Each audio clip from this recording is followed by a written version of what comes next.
Sveikas, Martynai. Sveikas, Ramūnai.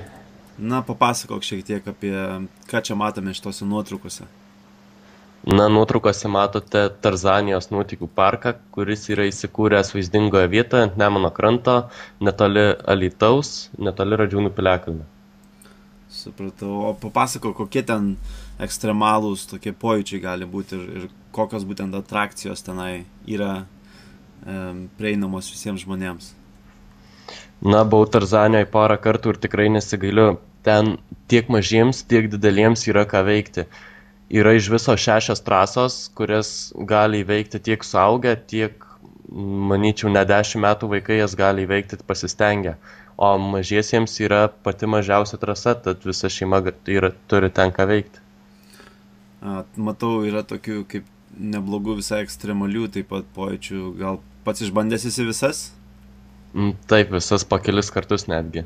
Ir Yra itin įspūdingas nusileidimas per Nemuną, kuris yra ilgiausias visoje Europoje. supratau, o kiek jeigu įvertintum nuo 1 iki 10, 1 būtų prastas pojūtis ir 10 labai ekstremalus, tai kiek maždaug pats įvertintum tai? Pirmą kartą aš ten buvojęs rašyčiau tikrai didelį drąsų 10. Supratau, o kokio aukščio gal žinai ten yra šitos atrakcijos? Kokiame Na, aukštyje? juodoji trasa nuo metro iki 17 metrų. Supratau. Tai dabar yra kažkokie tai apribojimai yra amžiaus ar svorio skirtumuose? Apribojimai yra tik tai pačioje pirmoje trasoje, kuri yra skirta mažiesiems, tai būtų nuo 3 iki 7 metų.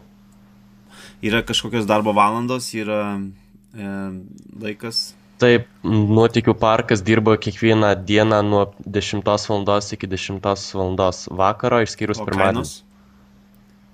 kainos? Kainos iš tikrųjų nėra tokios didelės palyginus, taigi skrydis per Nemuną būtų 19 litų, suaugusiam žmogui pereiti per visas trasas plus skrydis per Nemuną būtų 45 litai, žinoma, moksleiviams ir studentams yra nuolaidos, taigi būtų 30 litų. Jums tiesiog reikia įvesti jūsų elektroninį paštą ir mes visą informaciją atsiųstume, kaip tai galima įgyvendinti, taip pat žemėlapį, kur tai randasi ir kelius prieinamus iš Alytaus bei iš kitų miestų. Taip kad maloniai prašome apsilankyti.